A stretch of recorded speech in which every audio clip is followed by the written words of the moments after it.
does your sales team have trouble actually reaching your ideal customers? And if they do actually reach that ideal customer, do they have problems educating that customer so they can understand exactly what they do as a business and how they can solve problems for that prospect? Well, in today's video, I just met with a sales team that spends a lot of time educating their particular prospects, and their biggest problem wasn't actually getting leads. It was actually educating and moving those leads into actual qualified leads that were ready to buy or purchase or become a client. So basically every sales call started at square one. Lots of explaining, lots of actual educating, and not so much actual outcomes for the business. So instead of trying to generate a bunch of new leads, we built a system that actually qualifies the leads, educates them, and gives them enough information for them to actually understand what's happening before they actually hop on a sales call, and obviously qualify them, putting them into categorized buckets that are hot, warm, and then cold leads. And today I'm going to walk you through exactly how I built this system so that if you run a business that is super heavy, maybe it's B2B, maybe it's super heavy in education and teaching that client what you do specifically and how what you do would directly affect them and solve problems for them. Not only that, but this directly relates to a business that I run, which is AI and AI automation consulting. Now, for the most part, there's a lot of unnatural ideas about AI. There's tons of noise within the marketplace, and it's very difficult to break through that noise and tell businesses exactly how AI and AI automations can help their businesses run smoother, maybe save their sales teams or even normal teams, departments time every day, and then also, how it has a return on investment factor and saving your team and your business a ton of time and money. Well, that's the case with a lot of businesses that are direct business-to-business sales that require a ton of education up front for the prospect or the probable client to actually get enough information to make a good quality decision. Because businesses these days don't just jump into bed with anybody. They make decisions based off of accuracy, based off of how much information they can gather, and once they actually gather all that information, they need to make a good, honest, analytical decision on whether they can work with your business or not. So these are all super specific to business. However, if you also have a good business to customer, like product or service, this can actually be helpful too, because that more and more people have access to gaining data and gaining knowledge through the internet, through things like chat models. It's very important that you can give that person enough information and educate that person enough to actually close a deal and get these people what they need, this problem that you solve with your product or service. So here's that big piece, which is lead qualification and understanding exactly where that person is and understanding what you do for them, how you can solve problems, and then making sure that you tackle their right pain points based off the information that they give you. So I want you to think of this as a funnel system of hot, warm, and cold leads to where we can activate different leads based off of where they fit into the funnel. So for instance, this lead qualification system is based off a contact form, so gaining information via a website, and then transforming and qualifying those leads through AI optimization, and then pushing out different information that those leads would be better qualified for. For instance, you wouldn't give a cold lead a sales call up front. They need more education, they need more knowledge about what you do before they can make a decision and get on a call with you to actually be closed. Just like you wouldn't give a hot lead a newsletter to read first if they already have done a ton of research and gotten a bunch of information about your business prior. Or maybe they were just warmed up to the idea, maybe you had already spoken to them, and now they've actually figured out the situations in which your business can help them. Now they're qualified hot to actually get ready to get into a sales call with you. So this is super important in sales, mainly saving salespeople's time, but also saving the business from salespeople actually fitting the wrong customer profile into the wrong bucket of where that person is in a funnel. Right? So most of the time you have no clarity as a sales team of where people fit into the funnel because they don't have enough information yet. Or maybe they have a lot of information and they're ready to be closed, but you don't know what stage they are in. So you spend a lot of time, money, and effort educating these people that already know exactly what you could do for them instead of actually going in, shortening the sales cycle and closing them right off the bat. Hey everybody, I'm Jackson Rose from JR Automations, and this is my lead qualification system that allows salespeople to bucket the right prospects into the right funnel pieces so that they're not wasting time on unqualified leads and they're actually closing on higher qualified leads based off of how they're scored. And the information that you can get from all these leads are more effective in actually closing deals and understanding the pain points that those prospects have once they've gone through the process of the funnel. Hey, so before we get into the super exciting part of the video where I go directly into building out this system, I wanted to first let you know that there's a special opportunity for you on proverbaiconsulting.com where you can actually go get a free readiness automation review and see whether your team or your department or your business is ready to actually implement AI or AI automations into their everyday workflow. And this is super important right now because a lot of businesses are wasting a ton of money on things that could be automated, yet they're doing things manually. And if you were to go to a normal consulting firm, you'd spend between $3,000 and nearly $8,000 just to get this exact qualification and automation review done. However, I have automated that whole process for you and it is completely free. So stop wasting time, stop wasting your team's time, and figure out if automation is ready for you and is what you need in your business. So without further ado, go into the website, go get your free automation review. Maybe we can have a conversation and figure out if you're ready for AI and AI automation. All right, let's get back to the video. So without further ado, I'm going to get into the automation and show you exactly what's going on in this lead qualification system, built 100% from a landing page to then qualifying leads and then getting them on sales calls where you can actually convert them into clients or customers. All right, so this is the actual workflow in init, and I'm self-hosting this because this has specific privacy data based off of what the customer has actually given us. So if you've ever filled out a contact form before, more than likely, hopefully, the actual website has a privacy data notice that says exactly what the company will do with your information if you give it to them. So if you're giving companies emails, if you're giving companies phone numbers, if for some reason you're giving companies specific addresses, companies are responsible for having this stuff being extremely private. And if you don't have a privacy notice on your contact form on your website, it's very important that you do this because lawyers, unfortunately, are going out and looking for businesses that don't actually have this information readily available on their website, which is illegal.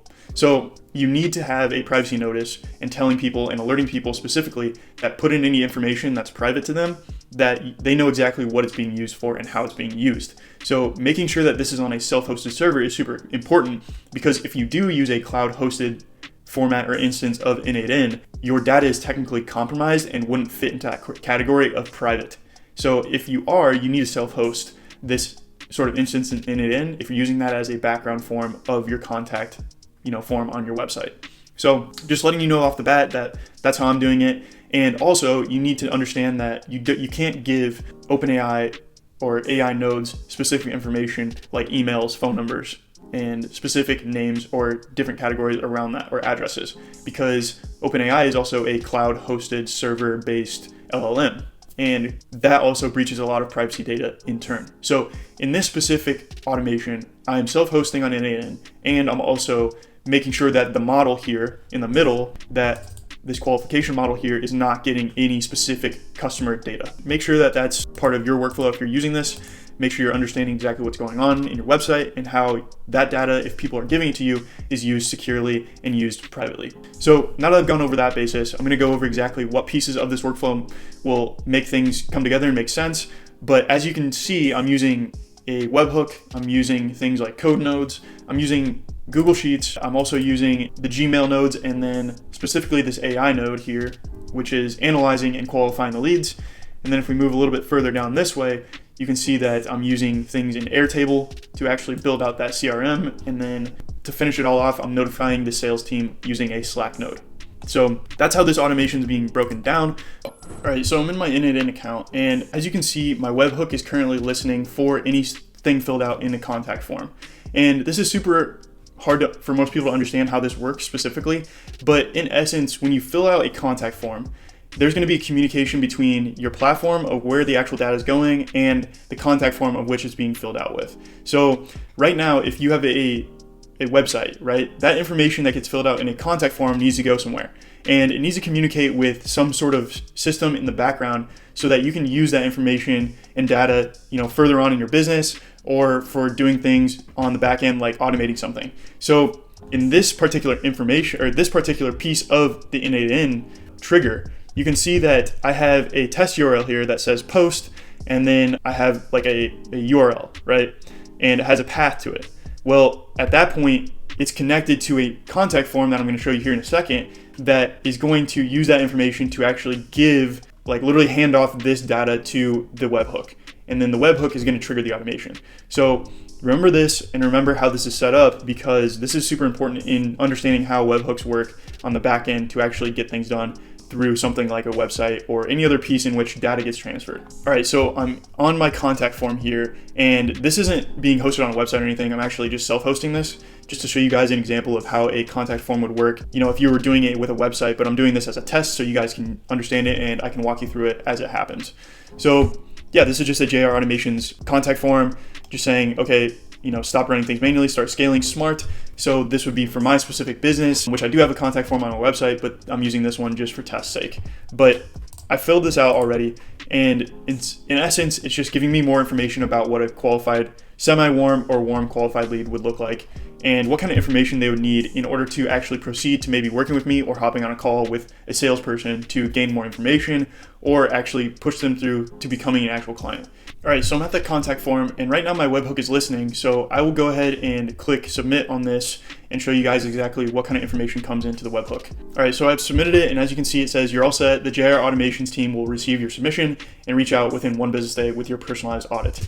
So in this case, I'm using Lead Magnet as the contact form, but you can use really anything. You can use contact us now, gain more information, learn more about how we can help you, that kind of thing. But in essence, it's very good information to know how contact forms work so that you can use them effectively in your business. All right, so I'm back in that webhook, and as you can see, there's a bunch of information in this output right here. So you have things like the name, the email, the company, and then the phone number. Everything that was in the fields that were in that contact form was then pushed to this webhook or handed off to this webhook so that can be utilized in the automation. And I'll show you exactly how the automation gets pushed through in a little bit, but it's good for you guys to understand that this kind of information is very precious to a business. And if you don't run a business and you don't know exactly what you're doing, it's so important to use all the information that you have to make good decisions to convert that person, if they are serious about it, into a client.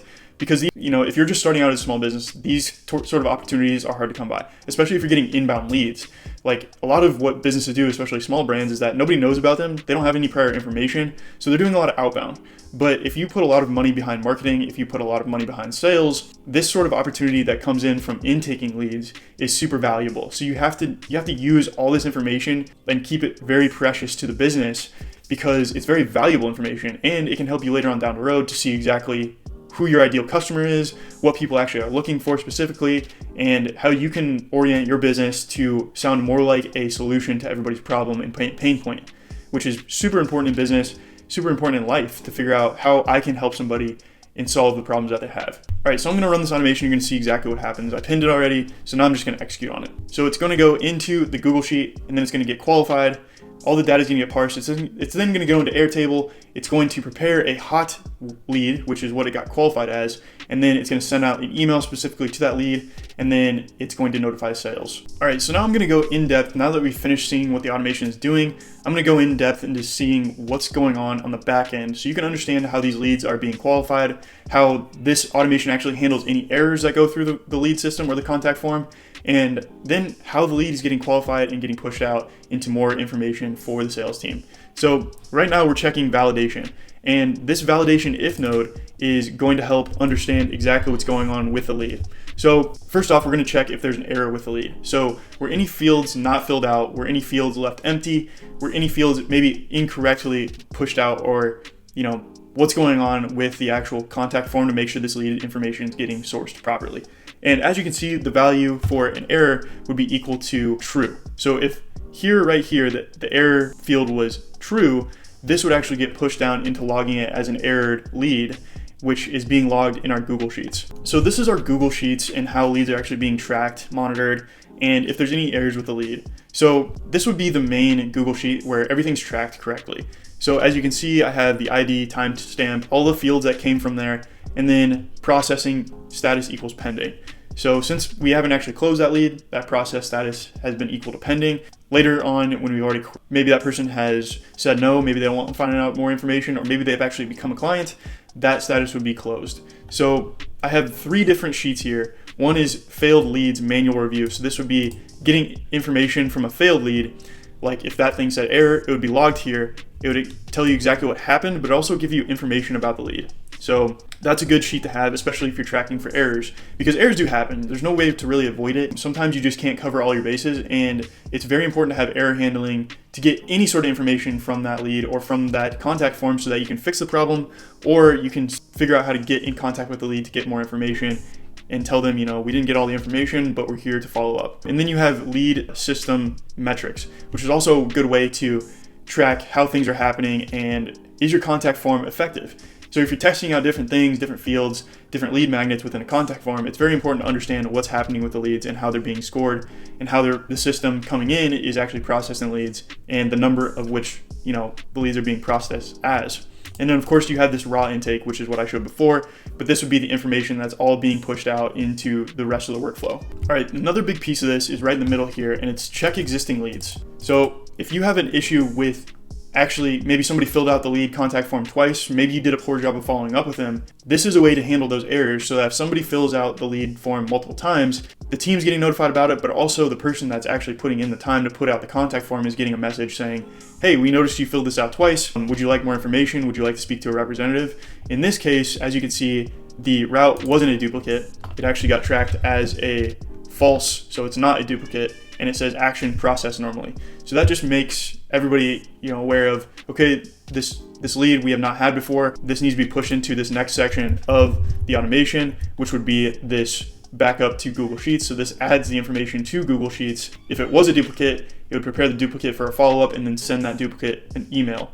So it would say something like, I think in here it's a HTML file, but it says something like, if you look closer right here, it says something like, it just says information. All right, so now we're moving into the fun part of the automation where the lead actually gets qualified and then it gets categorized based off of the different parameters that's testing for in this qualification. So I have set up a section of this where it actually is showing, okay, this is the created inputs for the prompting of the actual AI model, but it actually is getting set up from a set node. And I'll show you the parameters by which it's setting up. So it's taking in all that information. It's not taking any personal information like name, email, or phone number.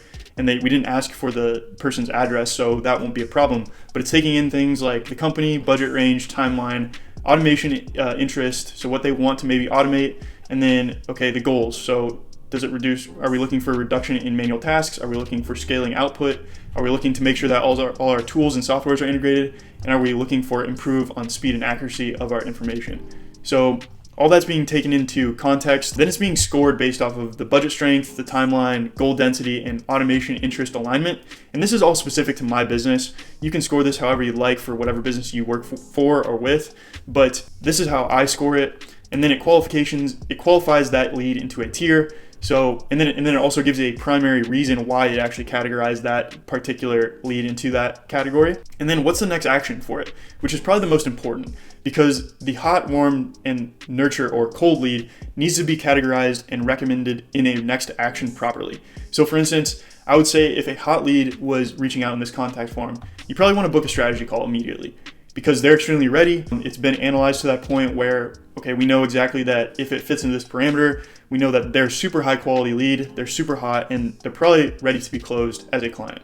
And if they fit into a category where it's a little bit lower, you maybe need a little bit more information, or they need a little bit more information, they have to be pushed through that educational email sequence, or maybe even a light little follow-up is like necessary for a cold lead. And those are for leads that are not necessarily built ready to be closed or anything, but maybe they just need more information, especially if you're an education heavy service or product and you have to basically teach your client, your customer or prospect exactly what you're doing for them, how you can help them, and so on. It's very important to understand where they are in the funnel so you can educate them properly. And different tones that you should use in your email, which we'll see later on in this automation when all this information is gathered and then is pushed into a specific next email that they'll receive from submitting their lead contact form information. All right, so now we'll move a little bit closer into more of the automation where it actually gets bucketed. These people get bucketed into a specific qualification standard, and then they get a specific email based off of where they fit into the qualification. So this switch node is the crux of everything. And this is what determines what gets pushed where and how those leads are being communicated to, knowing where they fit into the qualification score. So this switch node is all based on score. And I'll show you exactly how. But we've had all the information been gathered. Now we're just routing it into different sections. So the first route is for a hot lead. So that's any lead that scores an 8 or greater on the scale of 10. So 8 or greater means it's a very hot lead. So we're going to push those leads into the hot lead section. Any lead that is not 8, so not equal to 8, so that would be anything that's like a 6 or 7, right? Those are warm leads. So those are leads that maybe need a touch bit information or maybe one more follow-up for them to be pushed into that category of hot leads. So they'll receive a specific information based off of that. And then finally, anything that is less than 5 is going to be a cold lead. So any of these leads that get scored a 5 or less will be pushed into the cold lead category and they will be followed up a particular way. Now, for this particular example, I'm using a hot lead, and this would be a person that scored an 8 or higher. And you're going to see exactly what kind of information they get, what kind of email they get specifically for their business, to their business email, but for what they need. So I'll show you that right now. All right, so I'm in that person's email that received a response from the contact form, and I'll show you exactly what it says. But it's nicely branded. The HTML information is nice, it's clean. But it says, "Hi, Bob Hughes. After reviewing your submission, it looks like your team at Bob's Builders is a strong fit for automation consulting." And then it gives based on the score, but also the qualification as to the reason why. So it says, shows strong alignment with workflow process automation, mid-level budget, and a 3 to 6 month implementation timeline. They have a high automation maturity with 3 out of the 4 key goals equaling true, and then indicating clear operational needs and readiness for consultation. So if this person was to click on this, book your strategy call, it would probably send you to a Google Calendar form or something that would allow you to book a meeting with a salesperson. But it's nice to know that this person actually fits into that category of qualification and they're super ready. So because of that, we know that we can solve their issues. We know that we have the solutions to what they need based off the information they gave us through the contact form.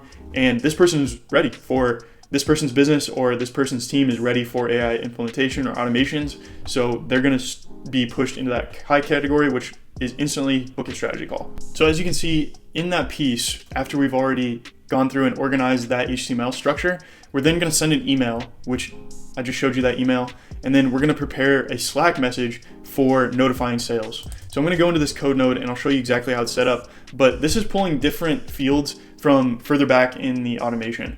But in essence, it's going to be categorized based off the same sort of parameters, which is hot lead, warm lead, and then a cold lead. So obviously, if a hot lead comes through, it's very important that sales is notified right away, because somebody needs to understand that they'll be booking a meeting if they're super interested. Or if they don't book a meeting, that person can then take all that information that they gathered from the contact form and send them out an email, maybe follow up with them with a call if they don't actually go through the process of booking a meeting. So I'll show you what that looks like directly in Slack, but I'll show you exactly what it looks like for a hot lead. All right, so I'm in Slack currently for JR Automations, and I'm in the channel sales team. But essentially that automation from Init sent out a notification to the sales team. So if you run a business, this would be a channel that has your whole sales team on it, but essentially it just marks it as this person needs to be followed up with immediately. And where it has here is, it says hot lead alert. It gives all the information that it got from the contact form, but it kind of condenses it, and then it gives it a reasoning. Why is this a hot lead? Bob Builders shows strong alignment with workflow process automation, mid-level budget, blah, blah, blah. They have a high automation maturity for 3 out of the 4 goals. And then it's indicating a true operational need and readiness for consultation. So this is all good enriched information for the sales team so they can use it effectively for their business and for aligning with what the prospect needs. And then it says actions required. Sales manager, contact within 4 hours of receiving this lead, follow-up email sent automatically, so that's already been done, and then it's been added to the Airtable with high priority. And if you use Airtable, which I'm not sure a lot of businesses do, but you can hook this up to a CRM as well, like HubSpot or Salesforce, and it can work just as well. But it would basically be set into a CRM. It's been enriched with data, so you know what that lead is. And like I said, if this person ends up not actually going through the actions of clicking that link in the email they received to book a Google meeting or a strategy call with sales, you already know that you can have the information ready to actually follow up that lead. It's readily available. It's there out in the open with your HubSpot, your Airtable, or your Salesforce, and it's already enriched with all the information that you need to reach out to them and maybe ask them why they didn't go through the process, and get more information so you can maybe close them a little bit further down the road. All right, so there you have it. There is a lead qualification system that actually works in real life through a website, even for super long sales cycles, which I believe this qualification system works the best, mainly because you need to know exactly where that person is in the process of understanding your business, getting educated about what kind of services or products you provide that will help them, and understanding their pain points and where you can actually figure out how to talk to them effectively and convert them into being a client or customer. So for instance, like this business that I had a little over a week ago, was super important that they understand what an enriched lead looks like, but also how to communicate with that lead effectively. And because they have such a heavy educational factor to their service, it was very meaningful for them to understand what piece of the funnel that lead fits into and how they fit into it. So if you run a business like this, I believe that this sort of lead qualification system is super effective. It's something that a lot of B2B companies kind of drop the ball on, and it's something that can be scalable. So if you enjoyed this, if you enjoyed other automations on my channel, please comment, like, subscribe to everything, and I come out with new videos all the time, every week. So please subscribe and let me know what you guys think. Do you guys want me to do more sales things? Do you guys want me to keep going department by department to show you how each piece of the business can be solved with automations? Let me know down in the comments what you think, and maybe give me some ideas about what you'd like to see. So without further ado, I'm Jackson. Thank you for watching, and have a great rest of your day.